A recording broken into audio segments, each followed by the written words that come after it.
All right, let's go ahead and get started here. We're going to be in Nehemiah chapter 1 here.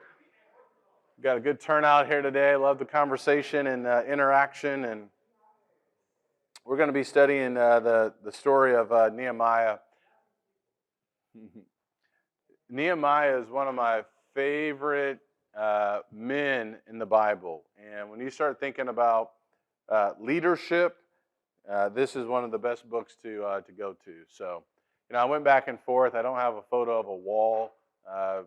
This whole story is about building a wall. But I like this photo here because Nehemiah was on a journey and on a path. And that's something that all of us are on as well. And so what I want to do with the rest of the time, I want us to walk through the story of Nehemiah. So this is going to take us back to about 445, 444 BC. And we know that God's people returned back after Cyrus allowed them to go back home after 70 years in Babylonian captivity, going back to 536 BC, and they started to rebuild the temple, and they got the foundation down in the book of Ezra, and got discouraged, and some more time passed, and then prophets like Haggai and Zechariah motivated them and encouraged them to finish getting the temple completed. I believe going to 516. But then you still had the wall surrounding Jerusalem, and the wall was not yet completed. And so this is an amazing story with Nehemiah, because Nehemiah is going to go on a journey, and all of us are essentially on a journey. He's in Persia. He's the cupbearer for the king, King Artaxerxes, 600 miles or so away from his brethren in Jerusalem. And Nehemiah is going to get some news that's going to change his life, but not just his life, it's going to change his brethren's lives. And I think that's something good for us to think about. Have you guys been in a moment like that where you have received some news, family news or health scare or something like that, and it forces us to make decisions or to become even more focused on there is something that has to be done? That's the story of Nehemiah. And he is going to take action. And so what I want us to see is that Nehemiah, this whole story, is a story about living an intentional life. There's something bigger that he's going after. It's not just about him. He's thinking about God, and he's thinking about his people. And that's something for us to think about. As we think about living intentionally, remember Matthew chapter 5 in the Sermon on the Mount. Why do we let our light shine? Why do we let our light shine? To be seen by all, and so that God can be glorified in heaven. So there's something bigger even for us with how we live our lives. It's not just about us. Yeah, we want to invite people and hopefully influence people for good, but ultimately we want to give glory to God. And whatever we do, we want to give glory to God. So let's look at the story of Nehemiah here. It's a fantastic story about what can get done when we put our focus on something. He is going to rebuild the wall in 52 days. And I'll just have you guys think about this. Imagine what you can do in the next 52 days. Think about that. What could you accomplish in the next 52 days? It could be maybe reading the New Testament. It could be a workout plan. It could be dating your wife all over again, like for the very first time. It could be more attention on your children. It could be prepping for a Bible class for the next quarter. It could be getting 5 invite cards out every week for the next 52 days to grow that muscle of talking and inviting people. It could be changing how you pray. Think about what you can accomplish in the next 52 days, and we'll dive a little bit more into this. Look at point number 1. We know that Nehemiah, he trusted in the Lord, and we know that his strength is ultimately going to come from the Lord. If you look at Nehemiah chapter 2 and verse number 8, we're picking up in the middle of the story. And we'll go back to chapter 1 here in just a moment. But chapter 2 and verse number 8, the last section, he says, "And the king granted them to me because the good hand of my God was on me." That's a statement that we're going to see throughout the book. He gives credit and he gives praise to God and the good hands that were on him. Now look at chapter 1 and verse number 1. We see the situation. The words of Nehemiah, the son of Hakaliah. Now it happened in the month Kislev in the 20th year, while I was in Susa the capital, that Hanani, one of my brothers, and some men from Judah came, and I asked them concerning the Jews who had escaped and had survived the captivity and about Jerusalem. They said to me, the remnant there in the province who survived the captivity are in great distress and reproach, and the wall of Jerusalem is broken down, and its gates are burned with fire. When I heard these words, I sat down and wept and mourned for days. And I was fasting and praying before the God of heaven. We're talking about being man to man. You know, sometimes men have a hard time crying and showing emotion, don't we? Well, Nehemiah, that's what he did. There are times in our lives we're going to get some news, we're going to learn of something that's just going to rock us to our core and cause us to go to our knees and cry out to God. At least, hopefully, that is the thing that we should do. But if not careful, we can turn to different things to escape these feelings and instead of going to God in prayer. He received bad news. His brethren were suffering, and what does he do? He cries out to God. That was what he knew he needed to do. Look at verse 5. I beseech you, O Lord God of heaven, the great and awesome God who preserves the covenant and loving kindness for those who love him and keep his commandments, let your ear now be attentive and your eyes open to hear the prayer of your servant, which I'm praying before you now, day and night. So this wasn't just some kind of prayer right before he ate, just a few seconds, right? Thank you for my food. He is deep in prayer. His heart is in anguish, and that happens to us in our lives. And we need to be praying day and night. He's praying day and night, not just for himself, but on behalf of the sons of Israel, your servants, confessing the sins of the sons of Israel, which we have sinned against you. I and my father's house have sinned. He's confessing his sin and the sins of the nation. And that's something good for us to do as well. Confessing our sins to God. Acknowledging what we've done. We've acted very corruptly against you, and have not kept the commandments, nor the statutes, nor the ordinances which you commanded your servant Moses. Remember the word which you commanded your servant Moses, saying, if you're unfaithful, I will scatter you among the peoples. But if you return to me and keep my commandments and do them, though those of you who have been scattered were in the most remote part of the heavens, I will gather them from there and will bring them to the place where I have chosen to cause my name to dwell. They are your servants and your people, whom you redeemed by your great power and by your strong hand. Listen to the confidence that he has in this last verse.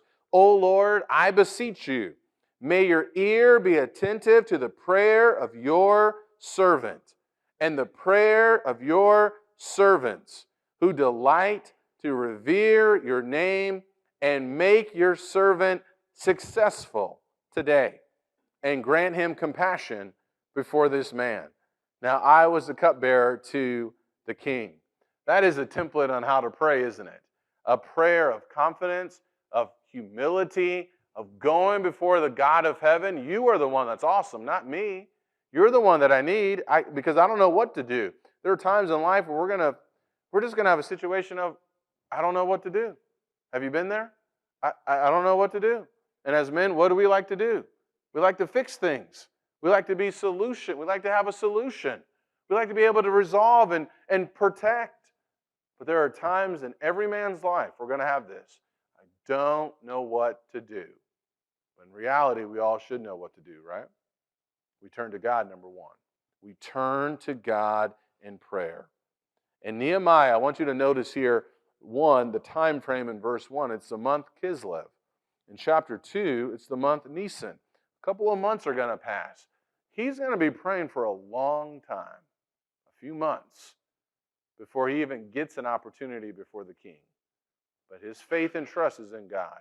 And notice what he's already thinking about after he hears this news. Verse 11, I pray that you make your servant successful today and grant him compassion before this man. So he's praying for compassion. And it's not just for a day, a week, or a month. This is something that is ongoing with his prayers. That requires a lot of intentionality, doesn't it? You ever struggle with prayer? I have, especially when I was little, when I was younger. Got some young men here. I would always wait to pray until nighttime, when I'm on my bed, and that prayer would be about 5 seconds because then I'd pass out and go to sleep. And sometimes when the fiery arrows of the evil one are being shot at us, it can be even more challenging to pray, because we get distracted and we get worried or become worry and things like that. I put on your handout, and this is something I want you to think about. How do we respond to bad news? How do we respond to bad news? How we respond to bad news is going to go a long way. Sometimes we want to have some kind of buffer or some form of escape. That's why some will drink alcohol or maybe drugs or do something else or just stay busy and not really, realize what's actually happening here. But Nehemiah's default mode was to pause and pray. You see that? That's the first thing that he did. Where his faith was, that's going to change everything. He went to God first. So I want you to take a few seconds here, and I want you to look at yourself. What might be getting in the way of you praying to God? This isn't something you have to share per se, unless you want to, but just take a look at yourself and ask, what might be getting in the way of you praying to God? Or maybe you are praying to God. I think we all do. But maybe even praying more or more intently with situations like this. If you're not struggling, that's okay. But what could potentially be something that could get in your way? Take a few seconds to think about that.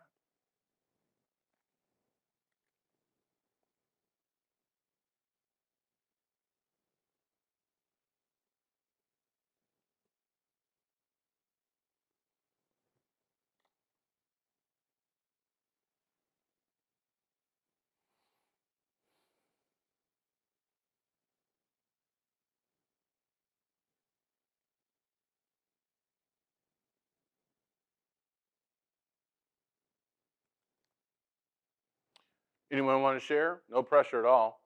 Yeah, go ahead.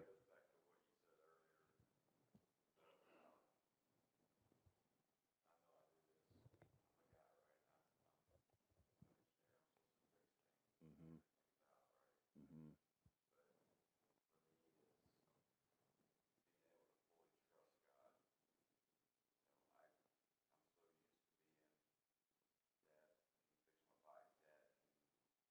Mm-hmm.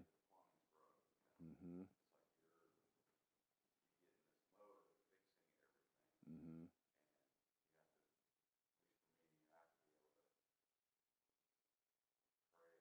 Amen.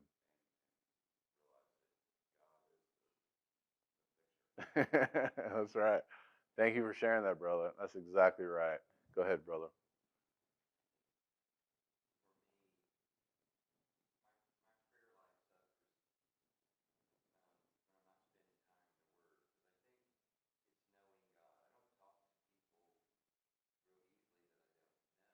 Mm.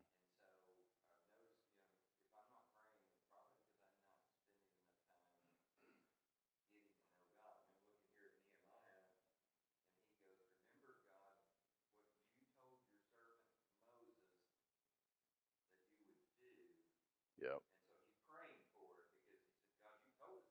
Mm-hmm. Mm-hmm. Mm-hmm. Yeah.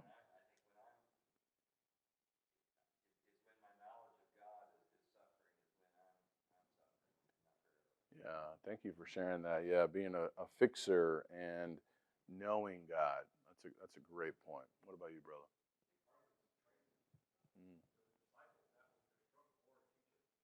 Mm-hmm. Mm-hmm.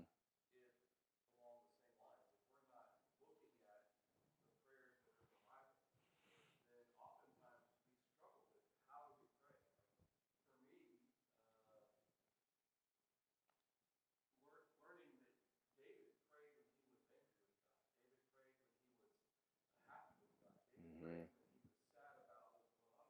Yeah.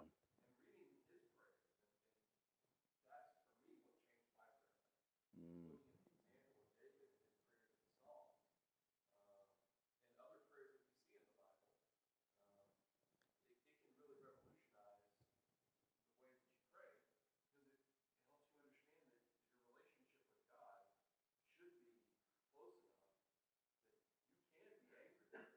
Mm-hmm. Mm-hmm.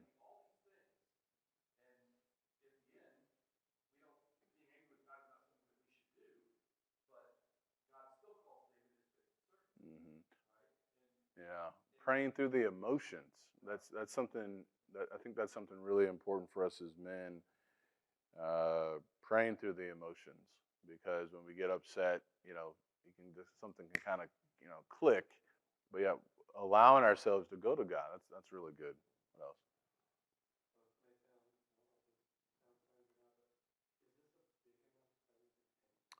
Mm.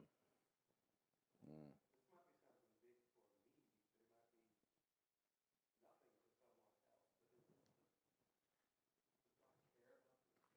Hmm. How would you answer that? We know the Bible class answer, right? It's yes. But think about it. He knows the number of our hair on our heads, right? Does he care? Is this big enough? Is this too small? Is this okay to pray? I think about Philippians chapter 4. Be anxious for nothing, but in everything by prayer and supplication. So there is something there for us where God is saying, no, no, no, I want you to come to me. I want you to come to me. And this was a really big deal for Nehemiah. And we're going to have some of these big moments in our lives, where, man, this is a massive situation here. And it wasn't something that Nehemiah did on his own, or it wasn't something that he had created. He's 600 miles away. And it wasn't something that was physically impacting him at that very moment. It looks like his life is actually quite well. But he was so connected to other people. And so having the fixer mentality, I can do it all by myself, knowing God enough to say, you know what, the more I know him, the more that's going to naturally draw me to want to pray. Training ourselves with praying through the emotions, and then knowing, yeah, it is big enough because we're his children. Think about that with your sons or your daughters. If imagine if you found out they were thinking, well, I didn't want to tell you this, Dad, because I didn't think it was a big deal. They do that sometimes, right? Like, I didn't want to bother you and things like that. It's always a big deal, right? One more, and then we'll move on. Go ahead, brother.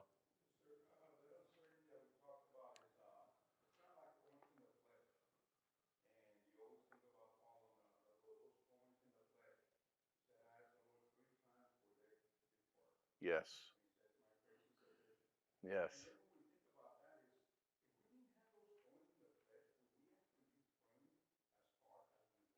Mm.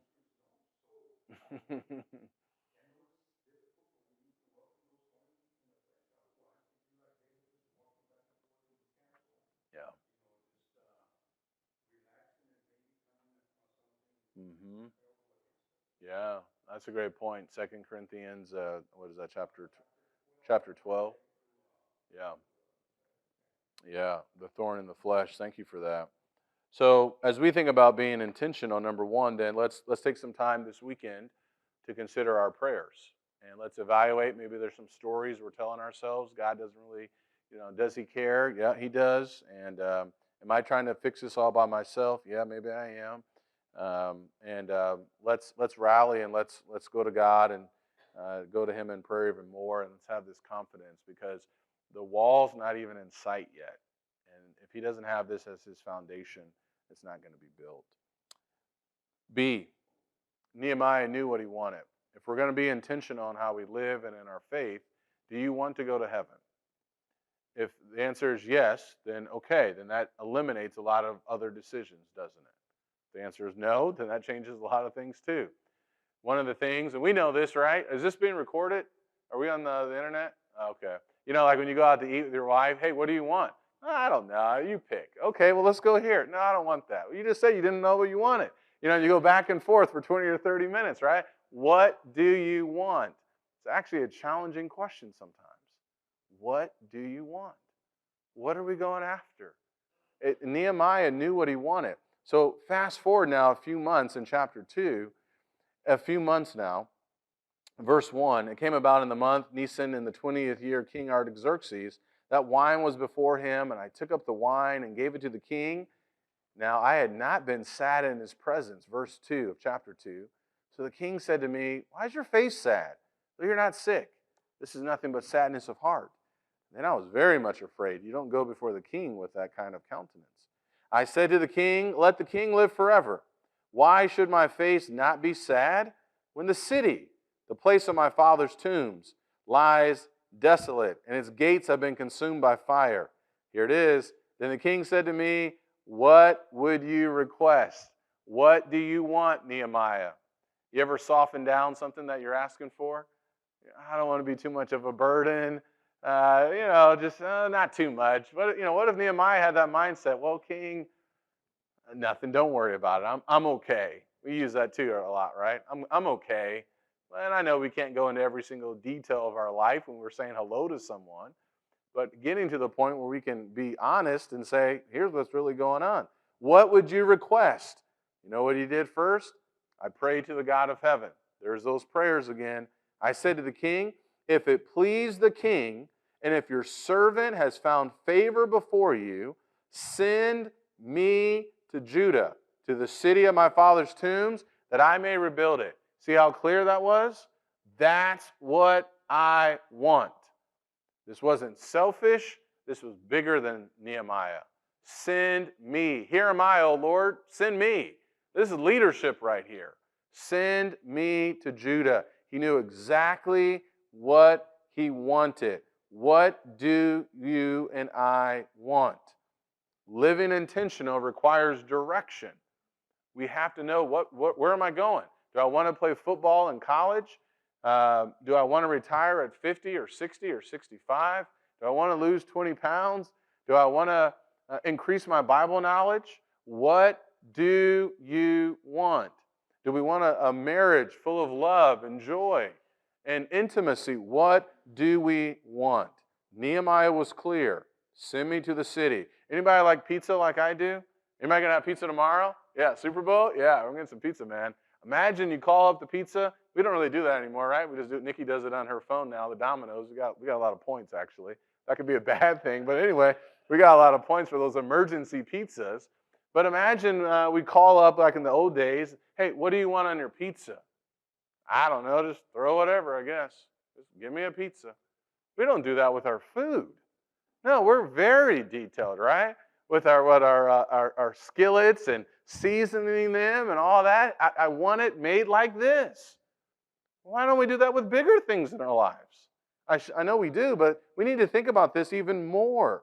So here's your challenge. I want you to write something down for yourself. What specifically do you need God's help with right now in your life? This is for you. I'm not going to ask you to share unless you want to share, but what specifically do you need God's help in? I know we need His help every day. Maybe there's something you're struggling with mentally, an addiction, letting go of certain emotions, apologizing. I don't know, whatever it may be. Where do you need specifically God's help?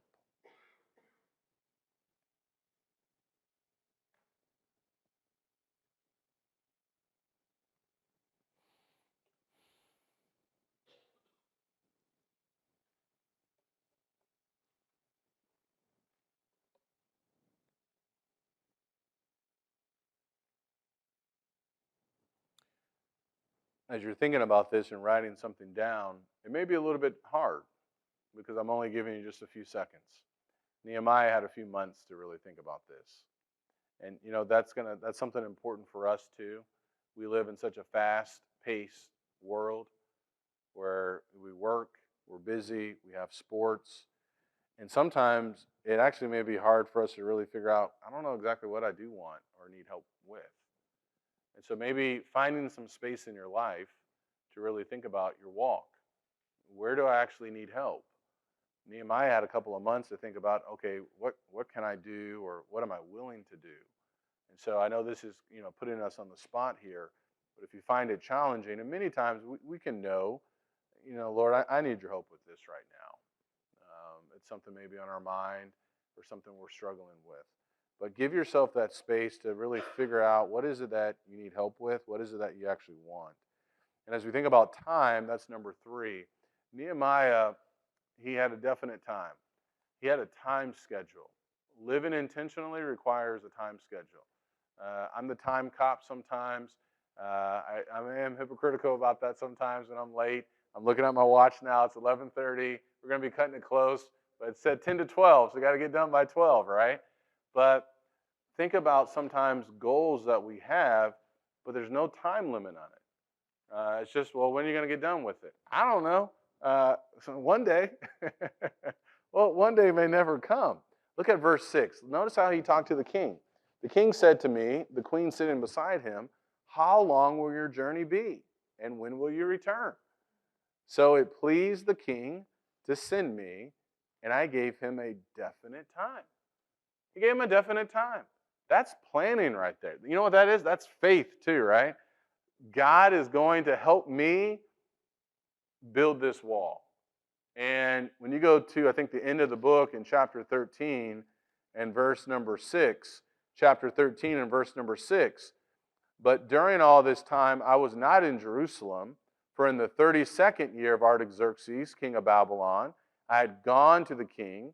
After some time, however, I asked leave from the king, and I came to Jerusalem and learned about the evil that Eliashib had done for Tobiah by preparing a room for him in the courts of the house of God. So he went back, and we know that this was the 20th year at the beginning of chapter 2.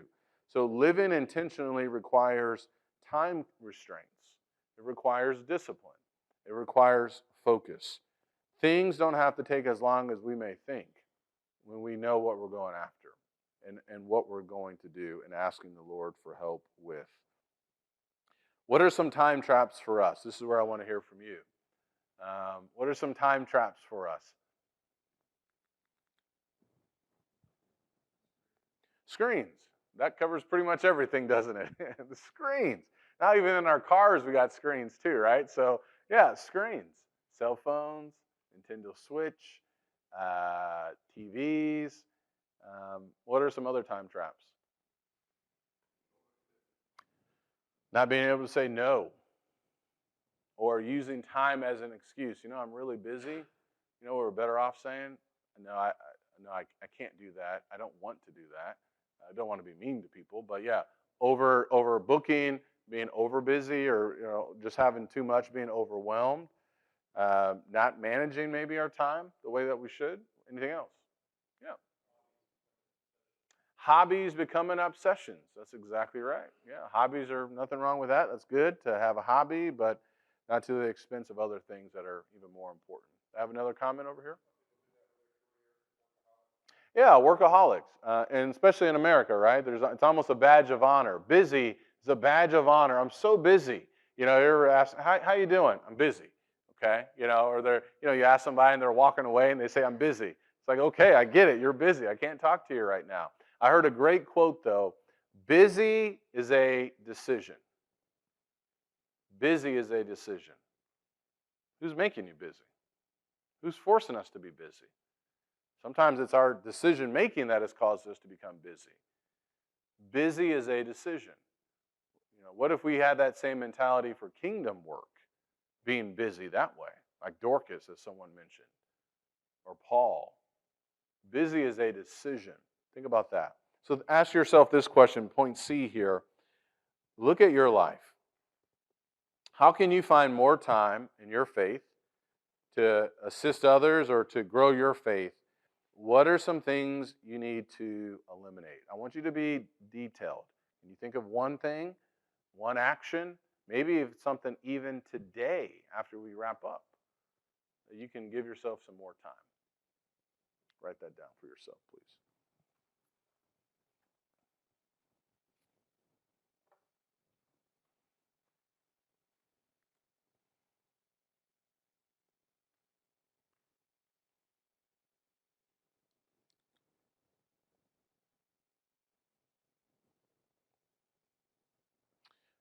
Now, the challenge will be following through.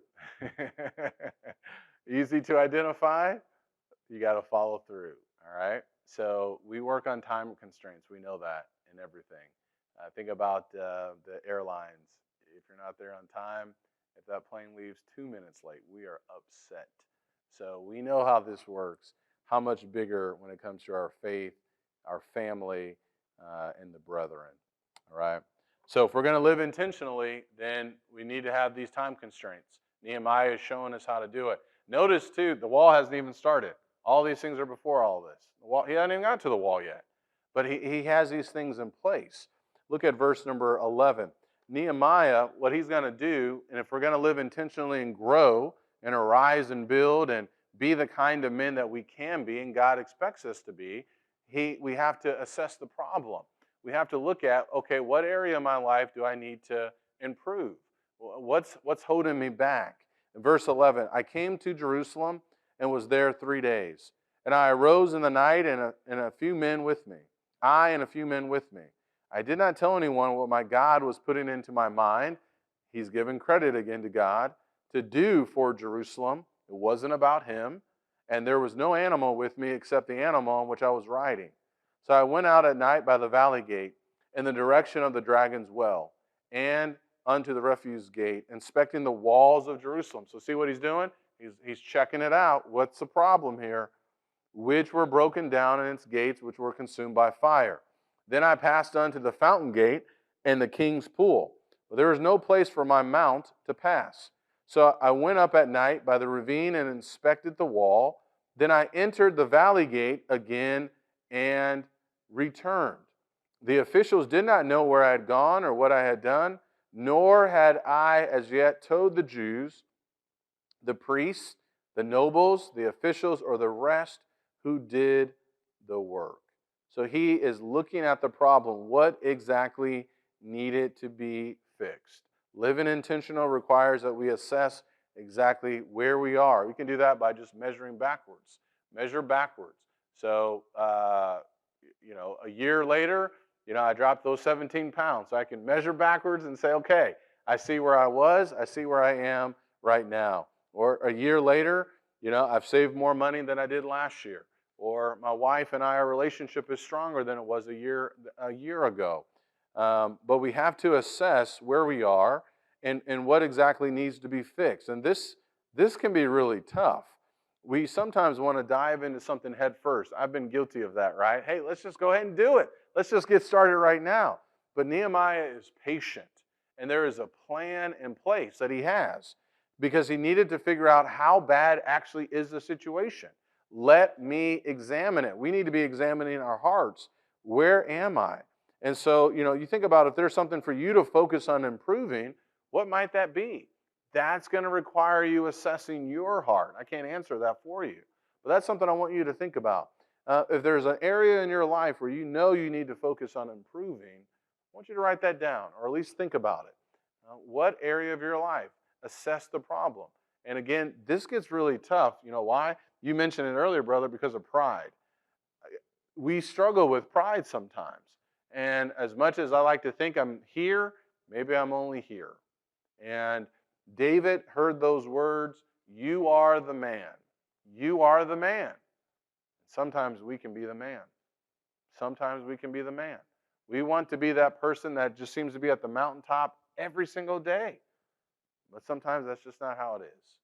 Sometimes we are that man. And so we need to really ask ourselves, where am I? Where am I with God? What needs to be fixed? Do I know him? Where am I with my relationships? Nehemiah assessed the problem not just in 5 minutes, 3 days. 3 days looking at it. Can we take a few days off? Can we take a day off? PTO? Nehemiah got his PTO, right? Paid time off a number of years. Can we take a day off, maybe just to assess, not to go anywhere, but to look at ourselves? Where do I need to change? And when Nehemiah did this, he was honest. This is where it's challenging too. Verse 17. Then I said to them, so after 3 days, he said, you see the bad situation we're in? He's the new guy, right? The new guy is not supposed to say that. This is a really bad situation. He could have said, guys, look, it's okay. He is going to encourage them later, but it is not like with the gospel. The gospel is good news, but there's also bad news that we have to share with people. You have to see your sin. You have to see part of the problem. We may be the man. You see the bad situation we are in, that Jerusalem is desolate. Its gates are burned by fire. Come, let us rebuild the wall of Jerusalem, so that we will no longer be a reproach. So he gives them bad news, and he starts to lift them up. But he could not sugarcoat this. There is a major problem. Houston, we have a problem. Or was it we had a problem? It's one of those, right? But we have a problem. And that takes courage to really admit that. It takes a lot of courage. It takes a lot of vulnerability to say, no, I am really struggling with something. I need help. I was telling Don, January 6th, our dishwasher just started overflowing with water. And I screamed at Nikki and Josh, I need help because the water is going all over the kitchen. Those words are really hard to say though sometimes. For a dishwasher in our kitchen, we can say it. But what about our soul? I need help. He had to be honest. So that's something I want you to think about. It's easy to downplay certain situations in our lives with money, relationships, addictions. We say, don't lie to one another. Let's be sure we're not lying to ourselves. Never get help where we need to get it. And it's not pleasing to the Lord. So these may be strong words. Maybe you haven't been lying to yourself, but maybe you have been lying to yourself. Or not willing to accept the facts. We all need help. And we all need assistance. And I was listening to Draymond Green. You guys know Draymond Green with the Warriors. He's gotten into a lot of trouble the last couple of years. He's playing WWE and not NBA basketball with what he's doing on the court. But I was listening to what he was saying on his podcast when he got suspended for those 11 days or 11 games. He said he always viewed the word help as a negative thing. He grew up in Flint, Michigan. And so you don't ask for help there. You just do it. You just figure it out. That's what we do. And then once he was able to wrap his mind that help is not a negative thing, but it's actually something that will be good, that has started to help him. We'll see what happens. But that really stood out to me because I think sometimes we can have that mindset too. Help is a bad thing. If I admit I need help, then it also admit that I'm weak in some areas. But then we tell our children, well, there's no one perfect, son, except for me, because I don't need help. Well, which is it? Do we need help or not? You see what I'm saying? So, if we need help, we got to be honest. And Nehemiah, imagine if Nehemiah walked into our homes and stayed with us for 3 days. Would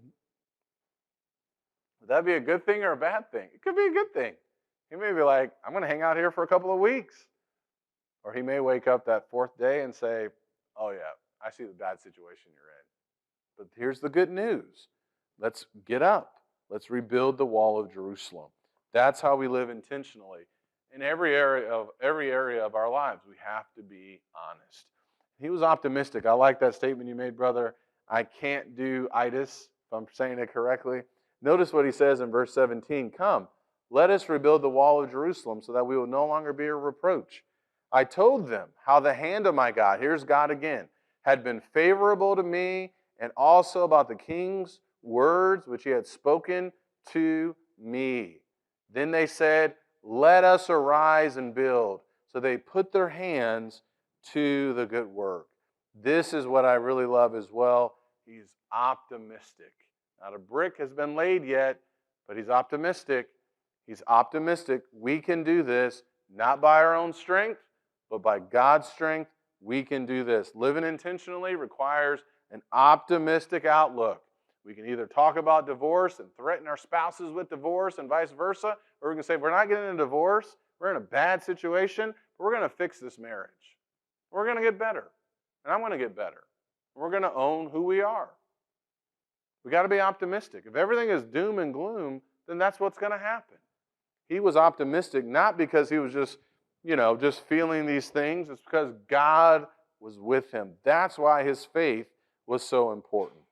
Their enemies are already trying to discourage them. Look at verse 19. But when Sanballat, the Hornite, and Tobiah, the Ammonite official, and Geshem, the Arab, heard it, they mocked us and despised us and said, what is this thing you're doing? Are you rebelling against the king? Here's a spiritual warfare right here. As soon as we try to make a good decision, this is what often happens, right? Resistance from within or from without. But Nehemiah said, no, we're going to get this done, and you don't have any part of it. Verse 20, I answered them and said to them, the God of heaven will give us success. Therefore, we as servants will arise and build. But you have no portion, right, or memorial in Jerusalem. What will it take for us to get knocked off track? Will it take a negative comment by someone or thought? Nehemiah's already getting that, but he's like, no, I'm going to be successful. We're going to be successful because God is with us. So we need to recognize obstacles are going to come as we strive to grow in our faith and our families. And this is for yourself. What kind of person are you? Do you find yourself more optimistic or pessimistic? This is for you. What kind of person are you? If you find yourself constantly pessimistic, maybe the problem is you. Maybe the problem is you. Remember Elijah and King Ahab? King Ahab, when he saw Elijah, I think in 1 Kings 17 or 18, he said, here comes that troublemaker. Who was a real troublemaker? The king. It wasn't Elijah. Maybe the troublemaker is me. It's easy to blame other people. Am I always pessimistic or am I optimistic? It doesn't mean that we don't see the situation, because Nehemiah just said this is a terrible situation. What it did mean, though, is God is with me. And with God, we are going to build this wall. What do? They build the wall. And how do they do it? They do it brick by brick. Who made the comment about associating with the right people? Surrounding ourselves with the right people. That's how you build your wall. That's how you arise and build. That's how we improve as men. They began to build, and he got help from others. Chapter 3, we're not going to read all of this. All I want you to see in chapter 3 is that there are a couple of statements, like in verse 2, next to him. In verse 4, next to them. In verse 5, moreover, next to him. Verse 7, next to them, next to him. Verse 9, next to them. Verse 10, next to them. They are working collectively to build this wall. Did everybody work? Nope. There were a few there that did not do it.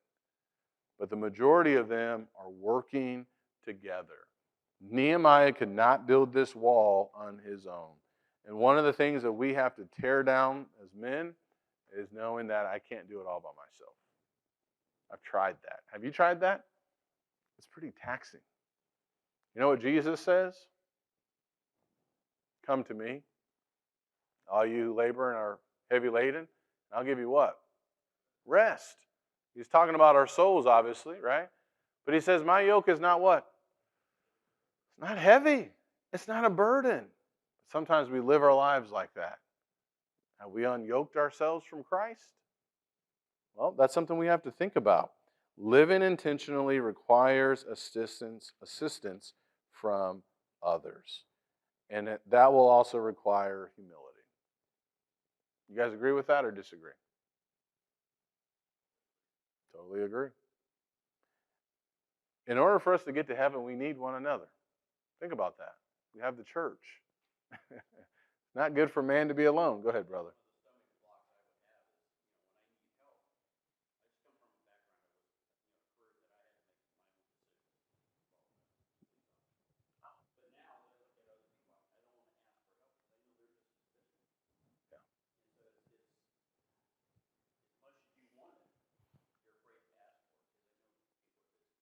Yeah.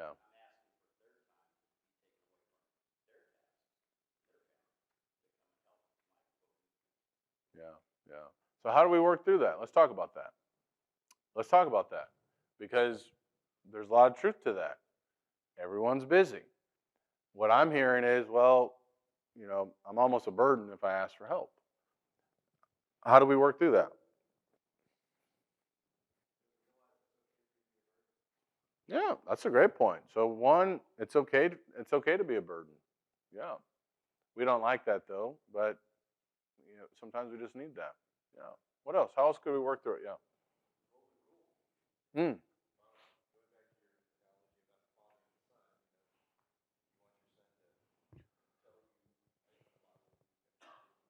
Yeah.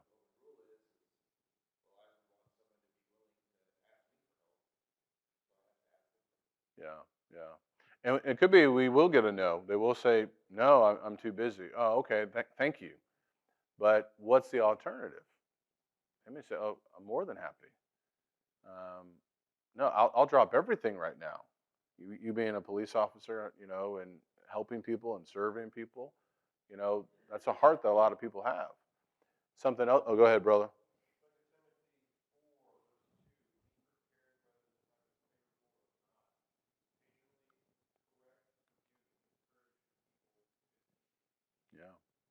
So even with how we teach and in season or out of season, right? Anytime. That's exactly right. Think about Nehemiah, too. Here's a great example.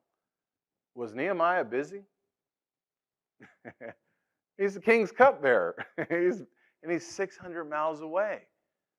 I remember when I was at Wellman Road when we had Hurricane Harvey, we had Christians all around America driving down to help us. And not just us, but people in Viter and Mauriceville and churches giving, supporting us financially.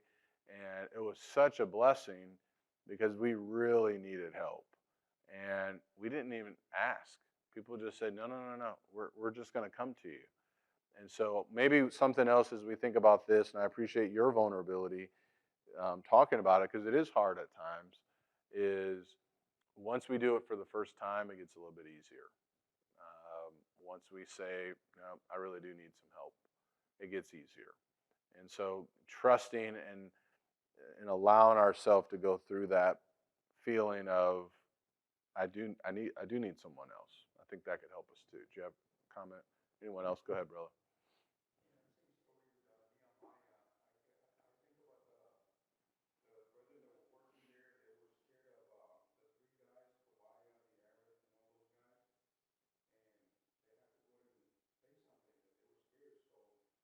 No. Yeah. Yeah, that's right. That's right. That's right. Yeah, we're going to talk about that here in just a second. That's a great question. How do we ask for help when we know other people are busy? I think the first thing we got to do is just trust in the Lord. This is part of God's plan, is it not? It's part of Scripture, right? We talk about sound doctrine. Well, confess your sins to one another. Pray for one another. It is challenging sometimes to pray for one another when we don't know sometimes what to even pray for. We can kind of be generic. So I think there's a step for us, definitely with that. Excellent. Nehemiah could not do this on his own. He had to get people. And that's something good for us to really think about. He stayed on the path. And you just mentioned it, brother. In chapters 4 and 5, we're not going to read all of that, but the wall is being built when you get into chapter 3. But then in chapter 4, and this is what happens whenever we try to go after something. Remember, we have an enemy too. Those 3 men, in chapter 4 and verse 1, they come back. It came about that when Sanballat heard that we were rebuilding the wall, he became furious and very angry and mocked the Jews. He spoke in the presence of his brothers and the wealthy men of Samaria and said, "What are these feeble Jews doing? Are they going to go to restore it for themselves? Can they offer sacrifices? Can they finish in a day? Can they revive the stones from the dusty rubble, even the burned ones? If a fox jumped on it," verse 4, "it would break their stone wall down." How does Nehemiah respond? What's he do? He prays. "Hear, O our God, how we are despised. Return their reproach on their heads and give them up for plunder in a land of captivity." That's a strong prayer. "Do not forgive their iniquity and let not their sin be blotted out before you, for they have demoralized the builders." Sometimes we get demoralized, don't we? We get started in a week, New Year's resolutions, the first sign of trouble, we get a little bit frustrated. "So we built the wall, and the wall was joined together to half its height, for the people had a mind to work." Look at verse number 9. "But we prayed to our God, and because of them, we set up a guard against them day and night. The enemies, they were against them." In verse number 14, Nehemiah sees the fear of the people. He saw their fear. "I rose and spoke to the nobles, the officials, and the rest of the people. Do not be afraid of them. Remember the Lord who is great and awesome." That's his prayer back in chapter 1. "Fight for your brothers, your sons, your daughters, your wives, and your houses." When our enemies heard that it was known to us and that God had frustrated their plan, then all of us returned to the wall, each one to his work. Look at verse 20. "Whatever place you hear the sound of the trumpet, rally to us there. Our God will fight for us." So we carried on the work with half of them holding spears from dawn until the stars appeared. That's awesome, isn't it? They're working and they got a weapon in one hand and doing work in the other. So neither I, my brothers, my servants, nor the men of the guard who followed me, none of us removed our clothes. Each took his weapon, even to the water. When there is something we're passionate about, something we know that has to get done, we always find a way, don't we? We find a way. You mentioned it about, I don't know how I'm going to pay for my kids' college, but I'm going to find a way. Isn't that what we do? Well, this is something way bigger here. I'm going to find a way. We need to have that same intensity, guys. Not everybody's going to be able to help me. They're going to be busy. They got their own problems. I'm going to find someone who's going to help me, though, because this is something I need. And when I do this, it's not just going to help me, but it's going to help someone else out as well. So he stayed on the path, even despite challenges. So challenges from without and then challenges from within. Chapter 5, there's injustice. God's people are charging interest on one another, right? So look at chapter 5. Here's a great example. We talked about emotions and anger. Nehemiah was angry, verse 6. Then I was very angry when I heard their outcry and these words. What do you do when you find yourself angry? When I was young, I had a bad temper. I used to tell people all the time I was going to kill them. That's how angry I got. And then I'd get a whooping from my mom, which made me more angry. And I started crying in front of my friends, which made me even more angry. So it's just like this vicious cycle. Go to your room. Well, you have to learn how to control your anger. How do we control our anger and our emotions? Nehemiah gives us a template. In verse number 7, watch what he did. Look at what he did. I consulted with myself. What's your translation say? Serious thought. Counsel. I paused. He paused. And that's how we handle anger. Be angry and do not sin. We consult with ourselves. We pause. Serious thought. He knew there was something wrong. There was injustice. What if Nehemiah flew off the handle and just lost it, like blacked out for like 2 minutes? Is the wall going to get done? All that credibility goes right down the drain, doesn't it? Has that happened to you before? Ever yelled at your kids? Yelled at your wife? Whatever the case may be? It changes things, doesn't it? So even with our emotions, we have to be intentional. We have to be in control. I have been guilty of that as well. I'm not going to stand up here and say I haven't. I have. And it takes work now. You got to build things back up. So we need to take that pause. We got some young men in the house here. That's so important with decisions you're going to make. Pause and be wise. Use that moment. Breathe. And that's for all of us as well. Anger can cause us to sin, can't it? It can cause us to sin. Well, she's doing this to me, then fine, I'm going to do this to her. She's yelling at me, then fine, I'll yell back at her. Okay, I'll get back at her. I'll show her. I'll go buy that car I've wanted. I'll go look at that pornography I've wanted to look at anyway. Nothing's going on with us. So we retaliate, and anger can come out in a variety of ways. So how we handle this is really important. We are all building something, whether we know it or not. We're building our families, for better or for worse. Ananias and Sapphira, Priscilla and Aquila. Who are we going to be? We're all on a journey somewhere. So we have to stay on the path.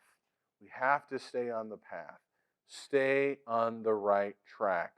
This challenge is going to come up even for Nehemiah as we get into chapter 6 as well. Now, Nehemiah in chapter 5, we see a great example of conflict resolution, of how he handled it. He was honest again. He said, what did he say here? Verse 7 of chapter 5, you are exacting usury, each from his brother. He doesn't hold back. It's a bad situation, and now this is what you're doing. This went against the law of Moses, like Deuteronomy 23 and Exodus 22. So Nehemiah had to address it, and then he moved on. Communication and addressing a situation is how we can continue to be intentional with what we're trying to accomplish. So much so that when we get to chapter 6, he finished the wall. When I say he finished, they finished the wall. there was still trouble. Chapter 6, the battle with these men, their enemies, grew even more. There's deceit. And I like what Nehemiah says here. The enemies are trying their best to distract them. We've talked about being distracted. We've talked about being busy. We've talked about losing focus. And I want you to look at verse 2. Then Sanballat and Geshem, we got to stop here in a minute, sent a message to me saying, come, let's meet together. But he knew they were planning to harm me. Look at verse 3. I sent messengers to them saying, I am doing a great work and I cannot come down. Why should the work stop while I leave it and come down to you? They came after him 4 times in the same way, and he kept responding the same way. I have great work to do, and I cannot come down to you. That's a great line for us as we think about our wives, as we think about our children, as we think about the work of a local church, as we think about what we can do in the community. I got great work to do. I don't have time to scroll on social media all day. I don't have time to escape to a different reality because I don't want to face what's actually in front of me. There's great work for me to do. You see, when we live intentionally, we will be so focused that the distractions that come our way will no longer be distractions for us. So I want you to think about this as we wrap up. Nehemiah finished what he started. I want you to think about, and you can think about this on your own some more. How many times have you started something but haven't finished? Luke 14, he began to build. He began to build, right? What needs to be finished? And how might your life change if you focus on one thing that could radically change your life? Faith, asking for help, stopping a habit that you know is sinful. If you focus on that for the next 52 days and beyond. Nehemiah had a bigger purpose than himself. I had this guy on my podcast, and he was in the Navy, and his motto was, I am third. I am third. He would put his men, he put God first, and then his men second, and then he was third. And I really like that. He said, I am third. Well, Nehemiah had that mentality. Who's first? God. Who's second? The brethren. He's not even taking the food allowance that he could have taken for those 12 years. Who's third? He was third. So let's focus on what could we arise and build? How can we be even more intentional in our lives as men? Let me wrap up here by saying I appreciate you guys being here, and I want to give you guys something as we get ready to wrap up. It could be easy for some of us, and it could be true that this is where we are, that we could say, I think I'm good in every area of my life. That's amazing if you are. But we can still excel still more. Even if we say, you know what, I did take some time to really think about this. I'm actually on the right track. I'm doing quite well. Well, if that's you, can you help someone else arise and build? That's what Nehemiah did. Maybe it's your son. Maybe it's your daughter. Maybe it's someone else in the congregation. There are still bricks to lay to help others, to assist others. Pornography is something virtually all men have been affected by at some point in time. We can arise and build and leave that behind. Improving our marriages, growing closer to our spouses, we can arise and build and do that as well. Improving our time management. Maybe there's idols we need to crush in our lives, habits, hobbies. Becoming healthier. It's hard to do kingdom work when our bodies are not the way they should be. Or maybe it's improving our finances, not just simply having more money, but influencing others or helping others for good, being good stewards and giving even more. Maybe it's with our children or grandchildren or great-grandchildren, whatever the case may be. Where do we need to arise and build? What so many people are doing today, they're going after all the money in the world, all the fame in the world, sports and athletes in the world. Congratulations. But what does it profit if you gain the whole world and lose your soul? What does it profit if you become number one in your industry and lose your marriage? What does it profit if we are known by so many other people in the community, in the world, but our children don't essentially know who we are? Let's arise and build, and let's be intentional in our lives even more. Now, I want to leave you guys with something here, and I've created this, it's a journal. If you know me, I like journals. Maybe you don't, but I like journals. It's an Arise and Build. It's a 52-day journal. It's just from the story of Nehemiah. And it's going to have these principles that you can do on your own. If you so choose to, I'll leave them up here. You can free to take one. And Don has the PDF, so if you know other people who want it, you can share it. That's fine. And then beginning March 1st, I'm starting a group. It's going to be on Mighty Networks. Anyone ever heard of Mighty Networks? It's a platform. It's like instead of Facebook and stuff like that, it's a different kind of social platform. No algorithms and things like that. And what I'm going to do, I've set up a group for the Woodland men here. So if you'd like to be a part of that, we're going to do a 52-day challenge together. And we're going to encourage one another. And you may be thinking, well, what is it that we're all going to do? I don't know. That's up to you. Where do you need to arise and build? So maybe it's with losing weight. Maybe it's with your marriage. Maybe it's with Bible reading. Maybe it's with prayer, whatever it may be. And so if you'd like to take part in that, I'll give Don the link to that as well. But it's just a way, because I know we need community, and I know we have the church and one another already. But since you all came out this morning and we've talked and shared some intimate things as well here, I thought this would be something good that we can do together. So there's no pressure, but I'm going to start at March 1st because I want you to really think about where might I need to arise and build. My tendency is let's start on Monday. But then I was thinking, no, Ben, take some time to really think about where I need to build and give you guys time as well. So we'll start March 1st, and we'll go 52 days. We'll connect on that and encourage one another that way. So I hope this has been beneficial to you. Let's live intentionally. Thank you all for being here this morning. If you need to talk afterwards, I'll hang out here as well. If you need help with something, let me know or let another brother know here. Let the elders know. We don't have to do it all by ourselves. And so thank you so much for your attention. I will praise you with all of my love.